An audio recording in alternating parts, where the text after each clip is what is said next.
नमस्ते प्यारे बच्चों, welcome to all of you on our online educational platform Safalta digital, जहाँ पर आज हम पढ़ने वाले हैं रदरफोर्ड स्कैटरिंग मॉडल के बारे में, जिसे हम हिंदी में रदरफोर्ड का परमाणु मॉडल भी कहते हैं।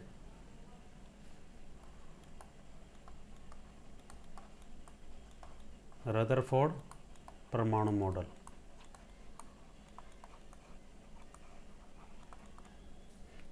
यस डियर स्टूडेंट्स, तो आज हम रदरफोर्ड परमाणु मॉडल के बारे में पढ़ेंगे। इसके बारे में शॉर्ट वीडियो आपके लिए बना रहे हैं ताकि आप लोग अच्छे तरीके से इस चीज़ को समझ पाओ कि क्या रदरफोर्ड मॉडल है। ठीक है, तो हम स्टार्ट करते हैं।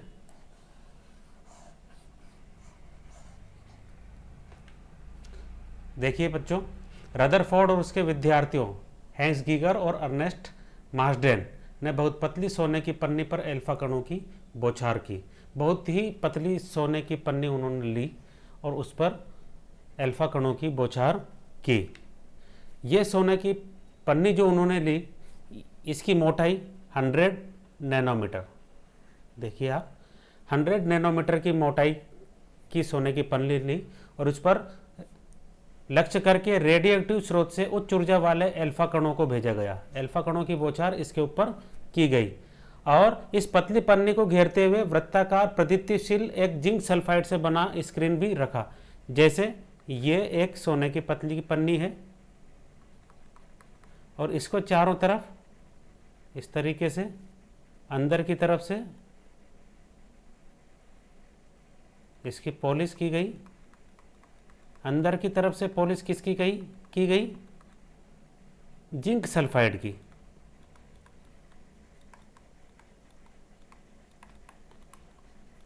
अब जिंक सल्फाइड की पॉलिश क्यों की गई?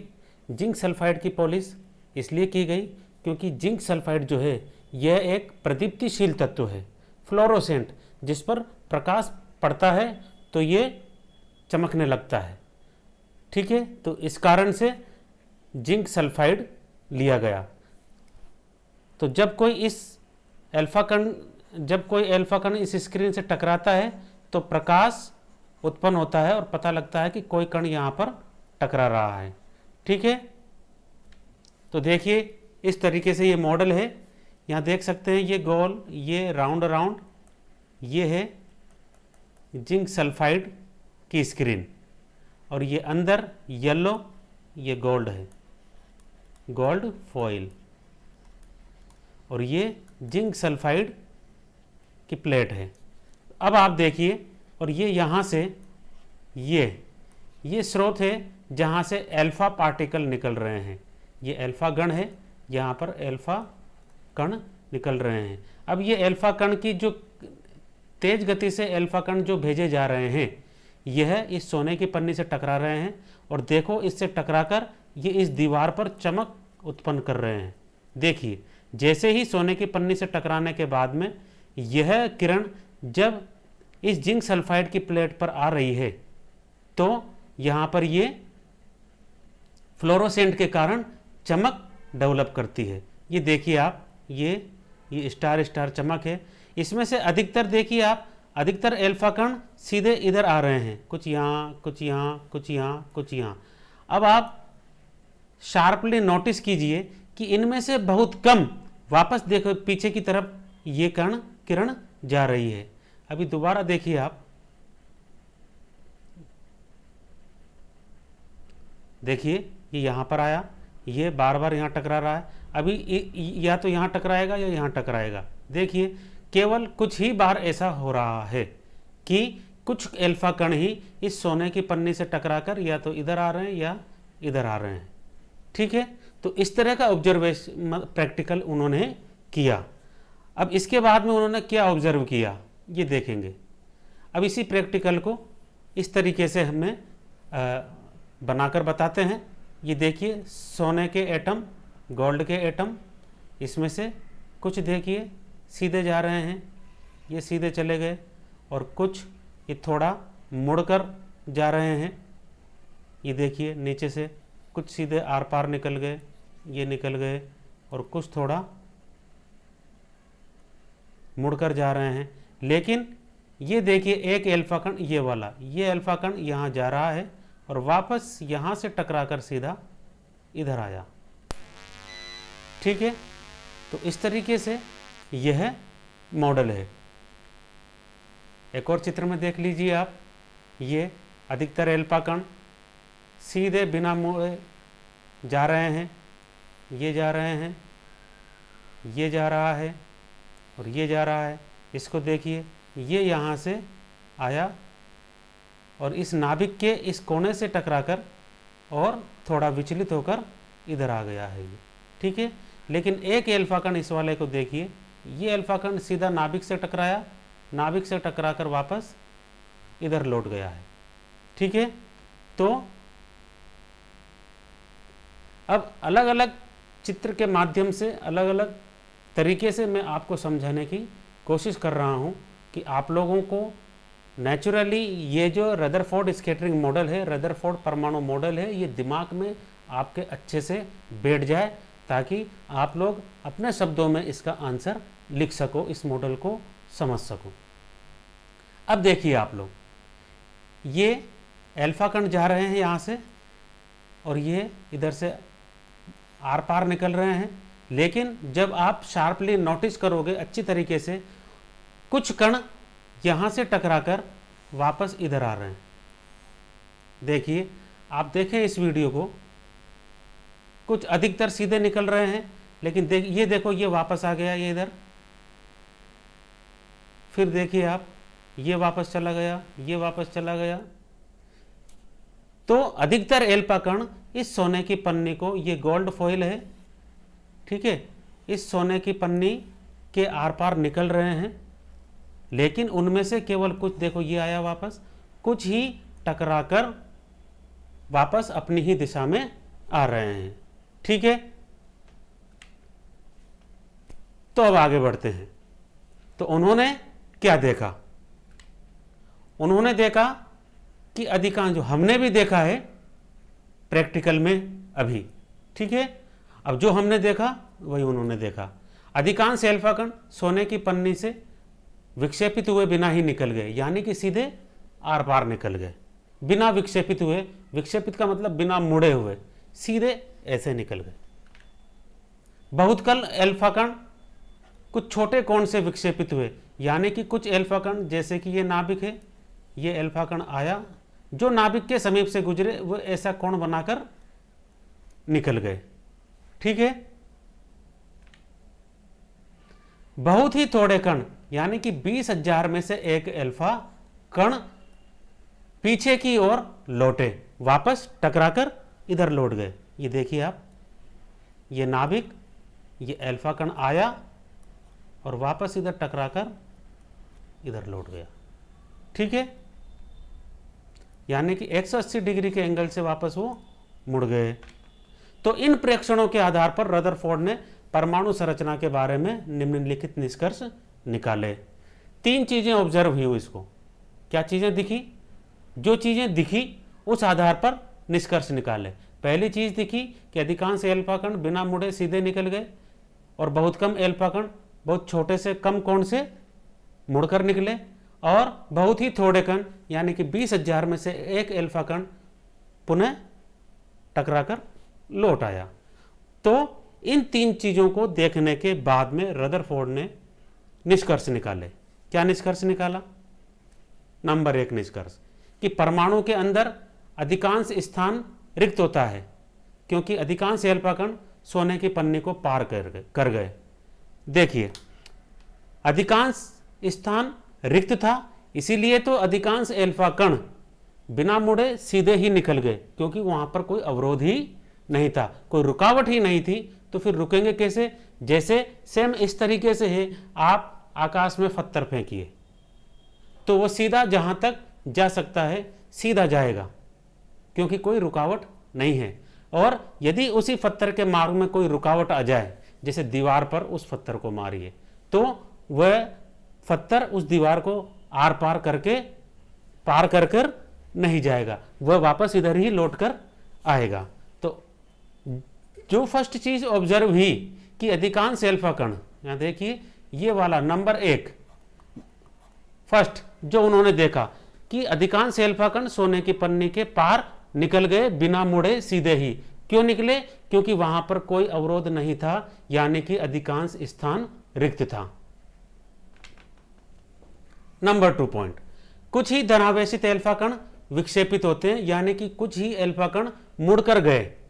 ठीक है, मुड़कर गए, मैंने अभी बताया था क्यों मुड़कर गए। देखिए ऐसा, जैसे यहां देखिए आप, ये एक एल्फा कण है और ये नाभिक है परमाणु की, और ये एक एल्फा कण आया और ये नाभिक के पास से गुजरा और यहां से ऐसे ऊपर चला गया मुड़कर। ठीक है, तो कुछ ही धनावेशित एल्फा कण विक्षेपित होते हैं। यह विक्षेपण अवश्य ही अत्यधिक प्रतिकर्षण के कारण होता है। किसके कारण? प्रतिकर्षण के कारण। देखिए एल्फा कण कैसे कण है? धनावेशित एल्फा कण। एल्फा कण कैसे होते हैं? याद रखना है, एल्फा कण होता है धनावेशित, और नाभिक कैसी होती है? धनावेशित। नाभिक कैसी होती है? धनावेशित। तो जब ये धनावेशित आयन यहां से चलकर और यहां आया तो दो धनावेश, दो समान आवेश बिल्कुल पास पास आ गए, तो समान आवेशों के मध्य प्रतिकर्षण होता है। ठीक है, एल्फा कण धनावेश होता है और नाभिक में भी धनावेश होता है। तो जब एल्फा कण यहां से चलकर जब इस नाभिक के पास आया तो यहां भी धनावेश और यहां भी धनावेश, तो समान आवेशों के मध्य प्रतिकर्षण होता है। तो जैसे ही ये एल्फा कण यहां पर आया और ये एल्फा कण प्रतिकर्षण के कारण मुड़कर इधर चला गया। ठीक है, तो यानी कि जो एल्फा कण थोड़ा कोण बनाकर विचलित हुए, वह ऐसे स्थान से के समीप से गुजरे जहां पर पहले से ही कुछ धनावेश मौजूद था। ठीक है, इससे यह पता चलता है कि थॉमसन के विचार के विपरीत परमाणु के अंदर धनावेश समान रूप से बटा हुआ नहीं है। थॉमसन ये कह रहे थे कि परमाणु के अंदर धनावेश जो है वो समान रूप से बटा हुआ होता है, समान रूप से बिखरा हुआ होता है। लेकिन रदरफोर्ड के इस प्रयोग ने थॉमसन की इस धारणा को गलत सिद्ध कर दिया। यदि धनावेश परमाणु में समान रूप से सब जगह होता तो फिर अधिकतर एल्फा कण बिना मुड़े सीधे ही आर पार नहीं निकलते, यानी कि वह सभी के सभी अधिकतर टकराकर वापस इधर आ जाते या कहीं ना कहीं थोड़ा कोण बनाकर विचलित होते। लेकिन ऐसा रदरफोर्ड के प्रयोग में नहीं हुआ। धनावेश बहुत ही कम भाग में, देखिए धनावेश बहुत ही कम आयतन के अंदर संकेंद्रित होना चाहिए, जिससे धनावेशित अल्फा कणों का प्रतिकर्षण विक्षेपित हुआ। नंबर 3, रदरफोर्ड ने गणना करके बताया कि नाभिक का आयतन परमाणु के कुल आयतन की तुलना में अत्यंत कम होता है। नाभिक, ये देखिए, ये परमाणु और परमाणु के अंदर ये नाभिक होता है धनावेशित, और ये परमाणु और इस नाभिक के चारों तरफ इलेक्ट्रॉन अपनी कक्षाओं में चक्कर लगाते हैं। तो परमाणु के बहुत कम भाग में केंद्र में नाभिक होती है, ऐसा रदरफोर्ड ने गणना करके बताया। देखो परमाणु इतना बड़ा, ठीक है, उसके अंदर ये छोटी सी ये नाभिक, जिसे हम नग्न आंखों से नहीं देख सकते हैं। परमाणु को ही हम नग्न आंखों से नहीं देख सकते हैं। अब क्या बताया उन्होंने कि परमाणु की त्रिज्या तो होती है 10⁻⁻10 मीटर की, है इस तरीके से लिखा हुआ है, या देखिए 10⁻⁻10 मीटर की होती है। ठीक है, परमाणु की त्रिज्या कितनी? 10⁻⁻10 मीटर होती है, जबकि नाभिक की त्रिज्या 10⁻⁻15। ठीक है, तो बताओ इनमें से अब आप कि कौन बड़ा है, 10⁻10 बड़ा है या 10⁻15 बड़ा है। माइनस में जितनी संख्या बड़ी होगी वह उतनी ही छोटी होती है। याद रखना प्यारे बच्चों कि माइनस में जो संख्या जितनी ज़्यादा बड़ी होती है वह उतनी ही छोटी होती है। इसका मतलब यहाँ पर यह है कि 10⁻10 बड़ा है और 10⁻15 छोटा है। ठीक है, तो यह है परमाणु की त्रिज्या, कि परमाणु की त्रिज्या कितनी? 10⁻10। परमाणु के अंदर अब ये जो नाभिक है इस नाभिक की त्रिज्या कितनी, 10⁻⁻15 मीटर। आकार के इस अंतर का अंदाज इस बात से लगाया जा सकता है कि यदि नाभिक को क्रिकेट की गेंद मान लें, यदि नाभिक को क्रिकेट की गेंद मान लें तो परमाणु की त्रिज्या लगभग 5 किलोमीटर होगी। कितनी होगी लगभग? नाभिक ये है, ये एक बॉल है क्रिकेट की, ठीक है, और इसे कहा जा रहा है नाभिक। तो परमाणु इसका कितना गुना बड़ा होगा?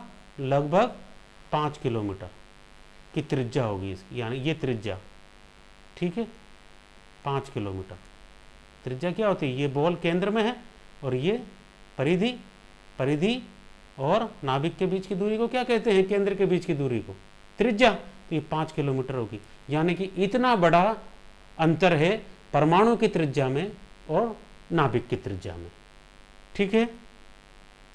आगे बढ़ते हैं।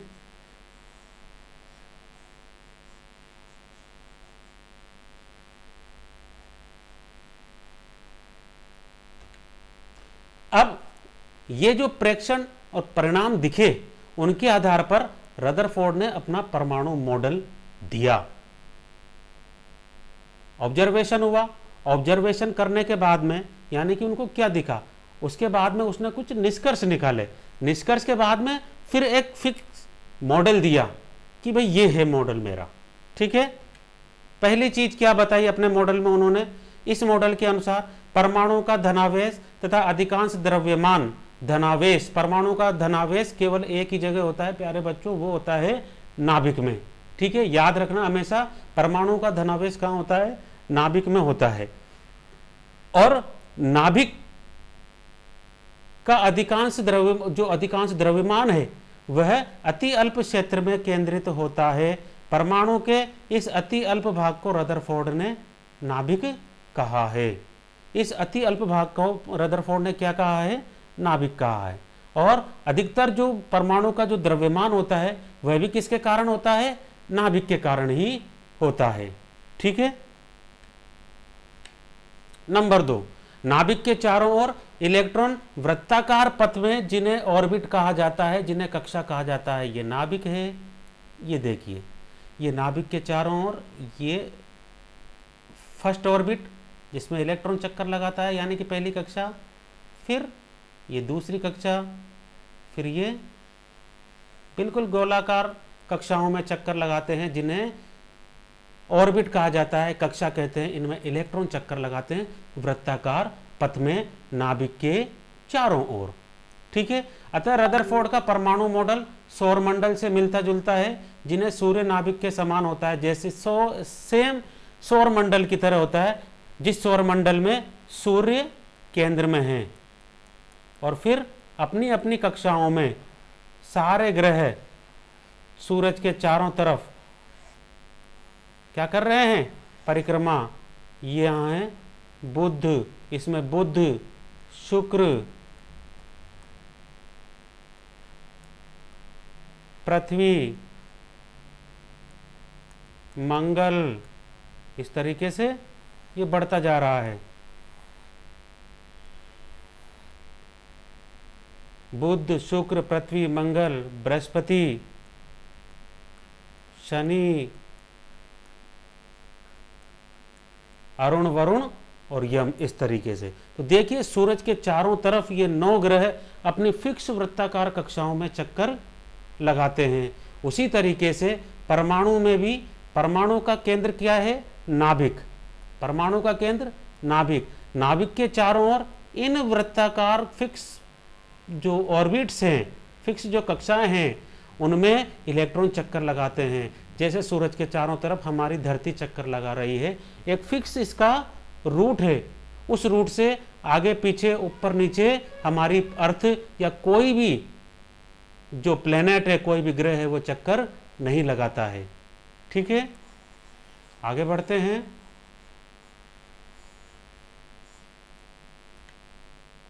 इलेक्ट्रॉन और नाभिक आपस में आकर्षण स्थिर वैद्युत बल के द्वारा बंधे हुए रहते हैं, यानी कि ये नाभिक है और ये इसके चारों तरफ कक्षा है, ये इलेक्ट्रॉन है।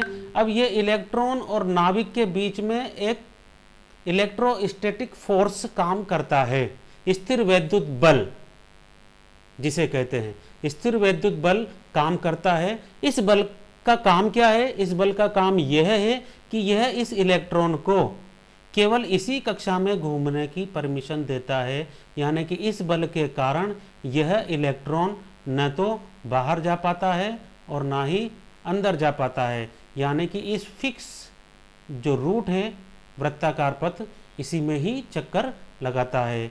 इसी तरीके से अगली जो वृत्ताकार पथ है, इस वृत्ताकार पथ का भी इस नाभिक, ये जो नाभिक और इसके मध्य में फिक्स इलेक्ट्रोस्टैटिक फोर्स है, स्थिर वैद्युत बल है, जिसके कारण इस कक्षा के इलेक्ट्रॉन केवल इसी में चक्कर लगाते हैं। इस कक्षा के इलेक्ट्रॉन इस कक्षा में नहीं आते हैं, ना ही बाहर की कक्षा में जाते हैं।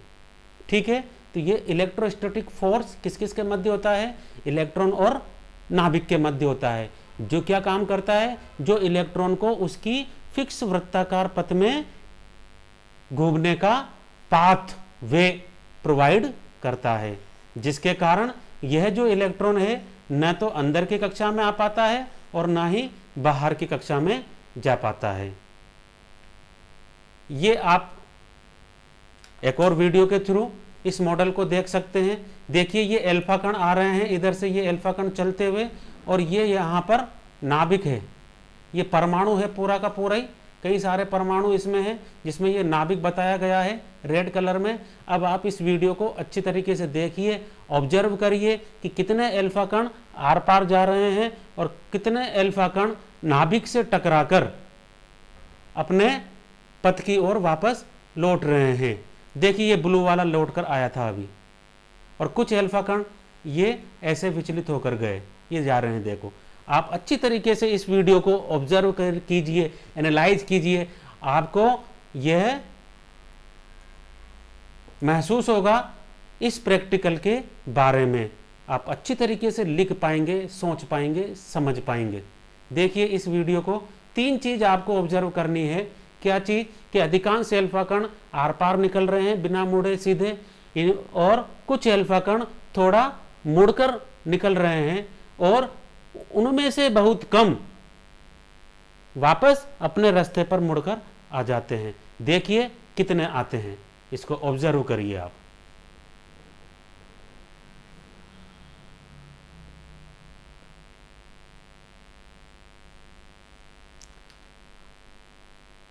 हमारा जो उद्देश्य है, यही उद्देश्य है कि आप लोगों को केमिस्ट्री अच्छी तरीके से नेचुरल वे में समझ में आए, हर चीज़ को आप प्रैक्टिकली एनालाइज कर सकें, विजुलाइज कर सकें। आप इस प्रैक्टिकल को विजुलाइज कीजिए, अपने दिमाग में फिक्स कीजिए। इस वीडियो के द्वारा आपको यह जो रदरफोर्ड का जो मॉडल है यह विजुलाइज होगा और आप अच्छे से लिख पाएंगे। लेकिन ये जब कब विजुलाइज होगा? ये तभी विजुलाइज होगा जब आप 3 चीज़ देखेंगे इसमें, कि अधिकांश अल्फा कण आर पार हो रहे हैं, कुछ अल्फा कण मुड़ रहे हैं थोड़ा कोण बनाकर, और उनमें से केवल कुछ ही 20,000 में से एक अल्फा कण, इस ब्लू वालों को देखना अब आप, ये वापस अपने रास्ते पर आएगा मुड़कर। ये देखिए ये वापस आ गया है।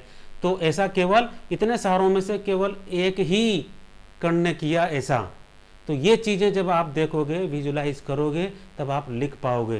तो आपको ये मॉडल अच्छी तरीके से समझ में आया होगा। आप अब लिख सकते हैं, समझ सकते हैं। अगर फिर नहीं आया हो तो आप इस वीडियो को दोबारा देखिए और लिखने की कोशिश करिए, समझने की कोशिश करिए। तो अब हम अगले वीडियो में मिलेंगे। Thank you very much.